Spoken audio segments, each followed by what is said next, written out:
The Shape of the Truth, from the collection Campfire Stories. What do you mean there's a lockdown?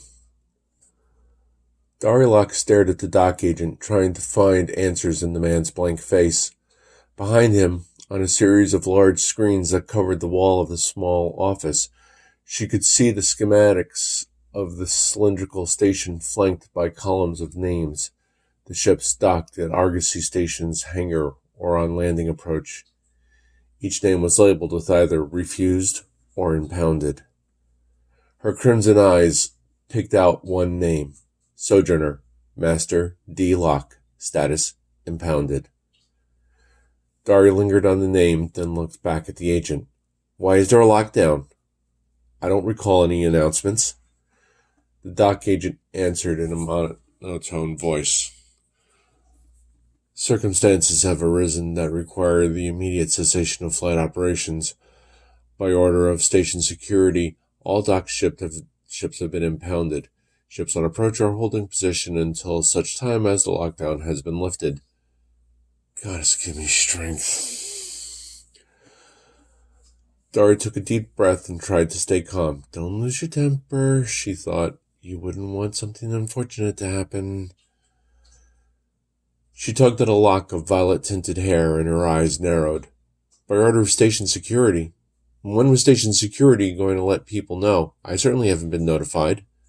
Security is in the process of notifying shipmasters, Ms. Locke. They should. Quiet buzzing from the jump bag at Dari's feet cut the agent off. Perhaps that's security now. Dari ground her teeth, picked up the jump bag, and took her cell phone from a side pocket. She picked up and watched a text message fill the screen. Station security regrets to inform you that due to circumstances beyond our control, all flight operations have been suspended. All vessels currently docked have been impounded and will be returned to their owners at the earliest possible time. We apologize for any inconvenience this may cause, and thank you for your cooperation. She read the message again, saved it, and returned the cell phone to the jump bag. If I went to security and asked for clarification, would I get it? I would say not, Ms. Locke. Can you at least tell me if there's anything I should be concerned about? I'm not in a position to say. It would be best to resign yourself to the delay and be patient. Resign myself and be patient. Thank you. You've been helpful. Dari spun and marched from the office. In the corridor, Dari stood, massaged her eyes, and ran her hands through her shoulder-length hair. She looked at the long line of people waiting to speak to the agent and wondered if she should tell them continued waiting was pointless. After a moment of consideration, she decided to say nothing. She looked down the corridor toward a security checkpoint and thought about walking up to it to demand an explanation. She watched the officers at the checkpoint, then turned and walked in the opposite direction. It's not worth the frustration, she thought. At least there's no place I have to be. As she approached a bank of elevators, Dari took her cell phone out and tapped the preset. Dejevra Maya. The cell phone screen came to life with the image of a young woman's face, surrounded by thick, dark hair. Dejevra, Dari. Are you aware of the lockdown? I am now. What's your status? All systems are ready for launch as you requested. Should I stand down or wait and see what happens? Stand down. Who knows how long this will last. Has the station crew approached you or attempted contact? Not yet. They probably think I'm just another computer system. What do you want me to do if approached? Cooperate as best you can. Call me if there's anything you have questions about. I'm just sorry I can't come in and take you out. It's all right.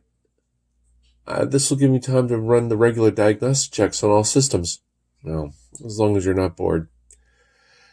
An indicator in one corner of the screen flashed. I have another call coming in. I'll talk to you later. Dari picked up the new call as she tapped the elevator's call button. Yes. The image on the screen changed to that of a smiling, middle-aged man. So, you didn't make it off the station before the lockdown. Dari smiled. No, Jean-Yves, I didn't. Leja is testing me. She has to be. Well, it's a good thing we haven't closed up the guest room. Dari shook her head as the elevator doors parted. No, Jean. I've imposed on you and Annette enough. I'll find a hotel room. One moment. She stepped into the elevator car and tapped and glanced at the two men standing to one side. To the elevator's control panel, she said, Main promenade level, please. As the control panel chirped for acknowledgement, the doors closed and the car started upward. Now, Jean, I won't inconvenience you with any more than I already have. Nonsense.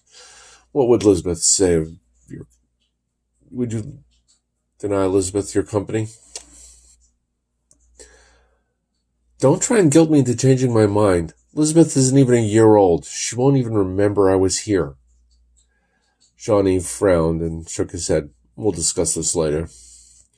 Where are you going? The food court on the main promenade. Join me? I'll meet you there. Bye. Until later. Dari hung up, returned the cell phone to the jump bag, and checked the indicators above the door. She sighed and leaned back against the back wall of the car. One of the men cleared his throat. You got caught in the lockdown? Yes, you too? We were supposed to be leaving for Beta Rilex. Hopefully they'll be able to reschedule the meeting we'll be missing because of this. Do you know why there's a lockdown? The dock agent wouldn't tell me.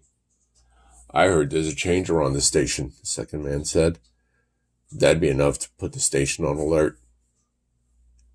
Dari's eyes narrowed, and she felt herself tense, a reaction she thought she had outgrown.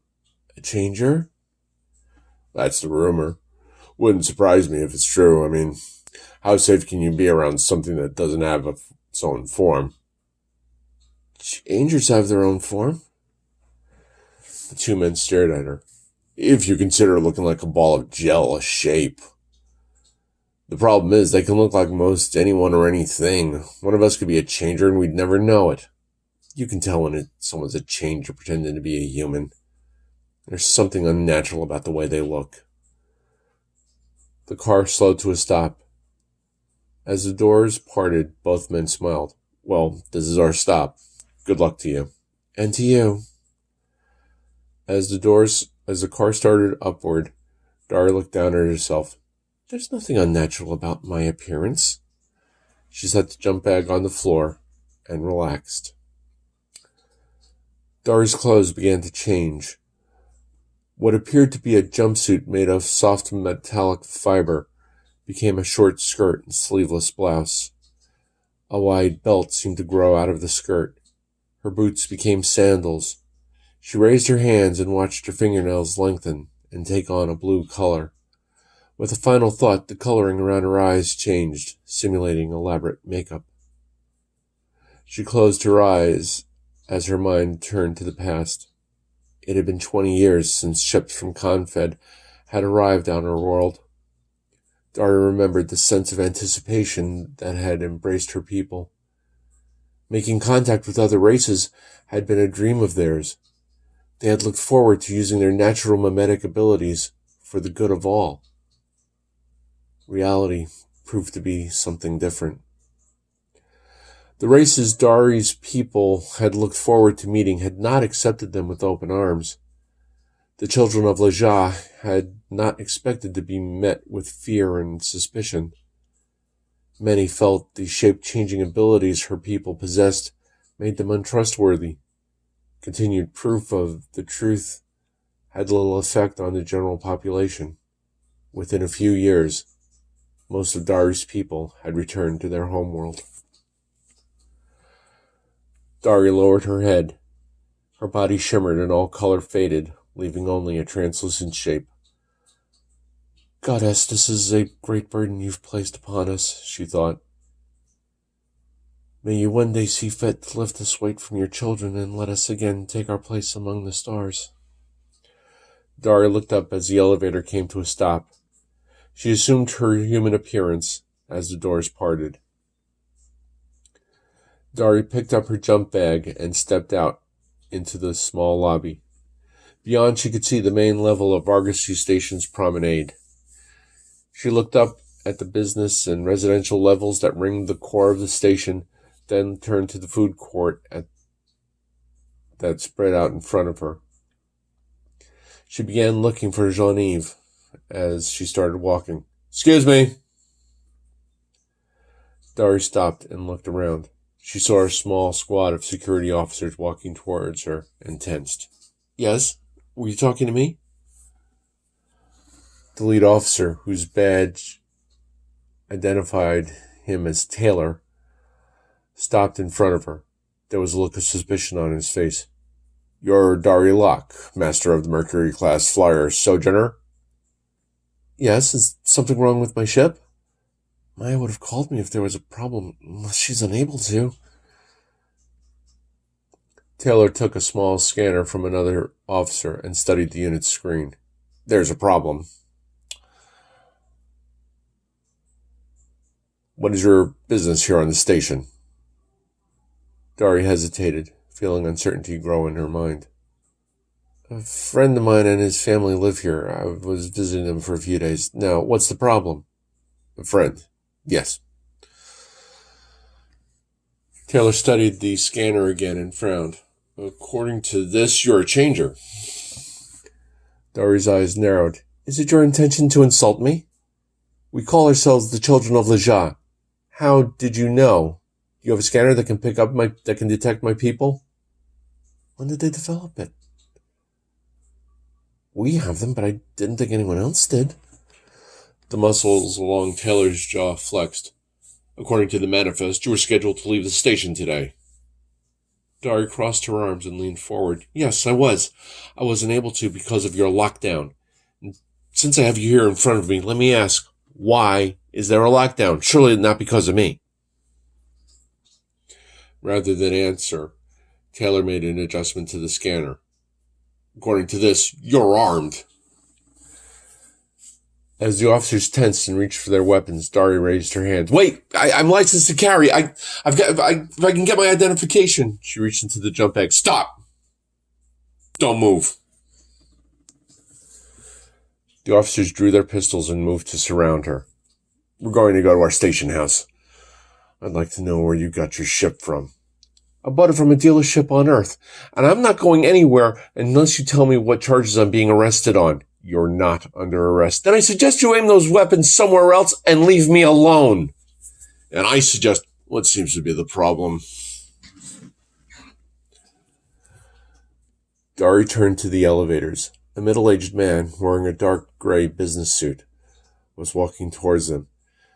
"Jean, goddess above, I'm glad to see you." Jean-Yves Cuvier glanced at Taylor, then turned to Dari. "Sorry I'm late. What seems to be the problem?" "This officer won't tell me why I'm being arrested, and he seems to be implying that I stole Sojourner." "I see. Officer Taylor, is it security's policy to harass visitors to the station?" Taylor stared at Jean-Yves, then shook his head. "No, sir. However, our scanners indicate she's a changer." Jean-Yves massaged his eyes and shook his head. "Mon Dieu, yeah. It's 2196. Haven't we outgrown beyond bigotry like this? Our people are called the Children of Leja." Taylor looked frustrated. "Our equipment shows she's a dangerous life form." "Really?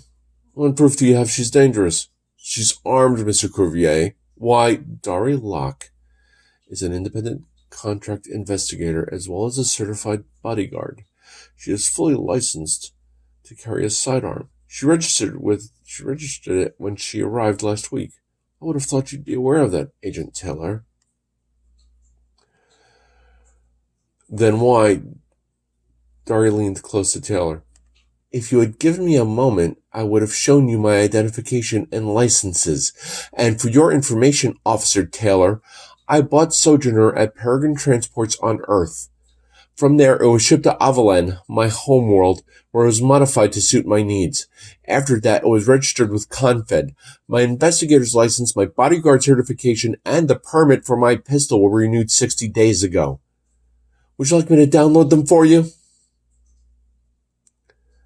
Taylor's face became a hard mask. No, that won't be necessary. If you're a contract investigator, why are you here? I had some free time and came to visit Shawnee, who I've known for a number of years.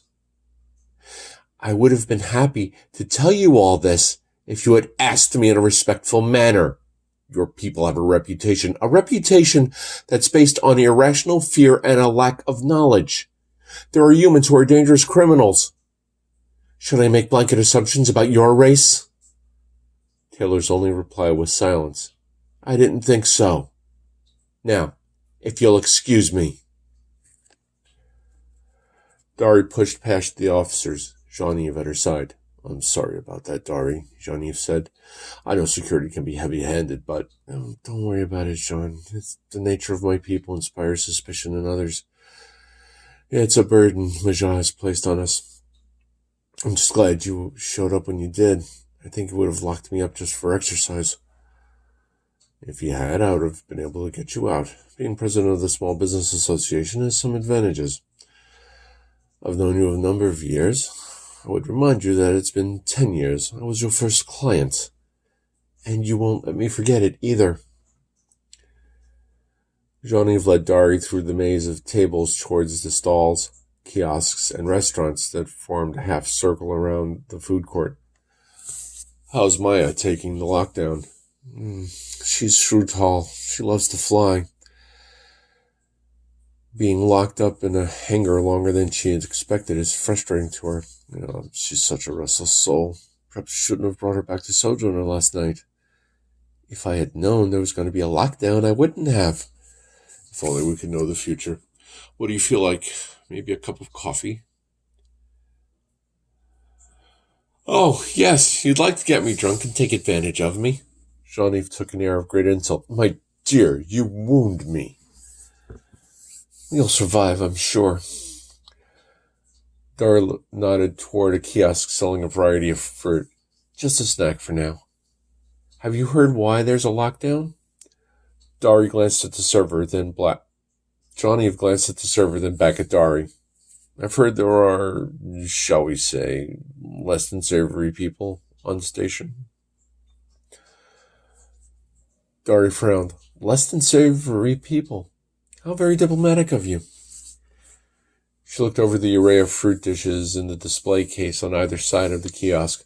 I'll have a small tabarin fruit salad, please. Do you have jejera juice? I'll take a large glass. Jean? Just a tea. Darjeeling, please. He stopped Dari as she reached into her jump bag. I'll get this. Jean. Genevieve took out his billfold, slipped out his credit card, and handed it to the server. It'll go on my expense account. I'm entertaining a potential client. Besides, you're my guest. Let an old man buy a beautiful young woman her snack. Young? By your reckoning, I'm older than you by 130 years, and I'm only a lady on the outside. You wear your age well, and there's more to being a lady than just looking like one. Now hush. Genevieve took back his card and watched the server place the order on a tray.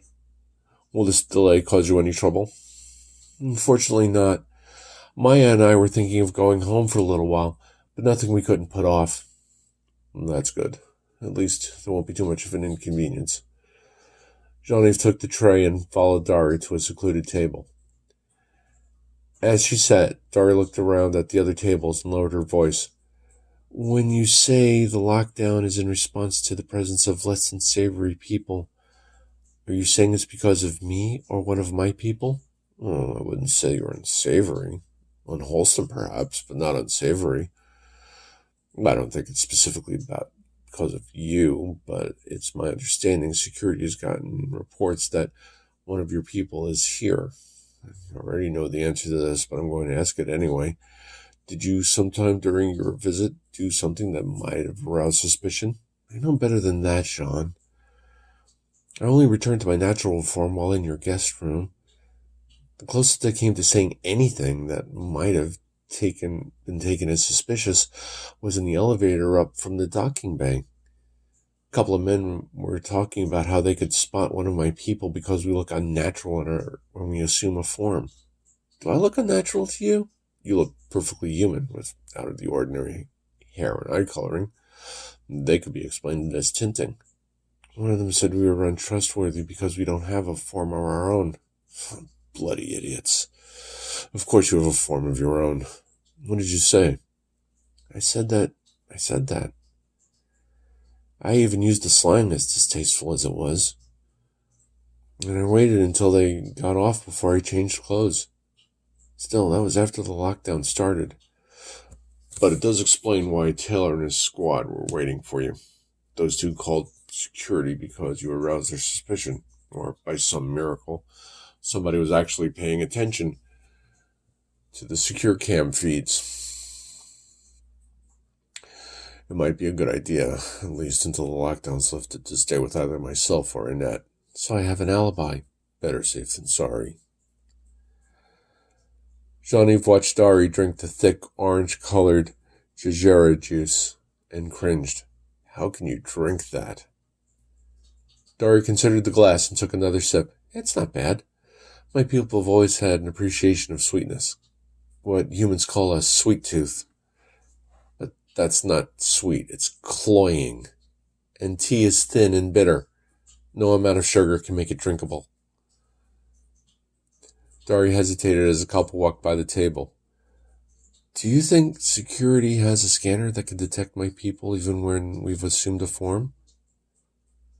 I don't see how they could. When you assume a form, it's perfect down to the genetic level, correct? There are a few markers in the rearranged genetic code that identify us as children of Leja. My people have scanners with the appropriate programming, for example. I don't know if the average security officer would be able to correctly interpret the data. I have a trusted friend in security. I'll put the question to him. Now, what's all this about? Dari glanced back over her shoulder as a tall man wearing a plain dark suit walked toward them. He had short hair that was combed back from his round, doughy face.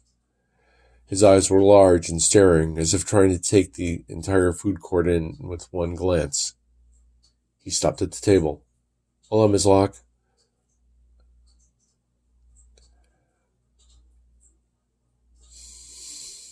He stopped at the table. Hello. Are you Dari Locke, master of the Mercury-class flyer Sojourner? Johnny started to stand. Dari's been with me since... The man held up a hand and stopped him. Please, Mr. Cuvier, is it? I know Ms. Locke hasn't done anything. I'm not here to make her life difficult. In fact, I'm here to ask for her assistance.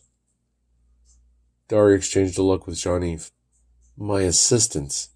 You want to hire me? Why don't you start by telling me who you are, and then I'll decide if I want to talk to you. He reached under his jacket and took out a clear plastic ident card. Special Agent Gregory Barton, Confed Security. Dari studied the ident card and frowned. What does Confed Security want with me? Barton returned the card to a pocket and sat next to Jean-Yves. I assume you know why the station is on lockdown. I know the rumor. It's no rumor, Ms. Locke. I have credible intelligence that says a member of your race, one with a history of criminal activity, is here on the station.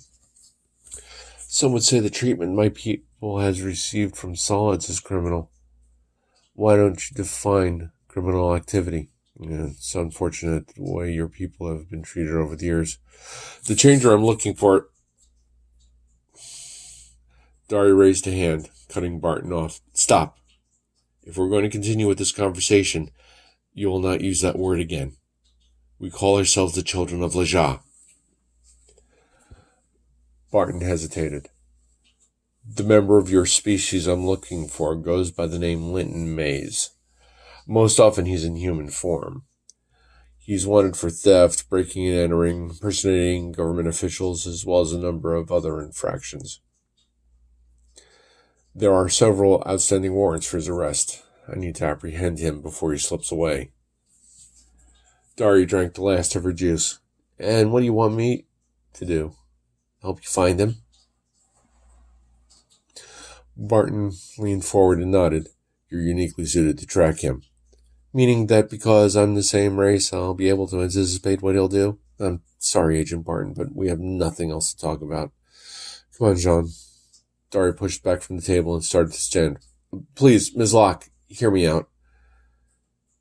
Did I come to you because you and Maze are the same species? Honestly, I did, but only because you can do things I can't. If I found Maze and he retreats down a 5-centimeter air duct, there's no way I can follow him. You're also a licensed investigator with a reputation for being tenacious.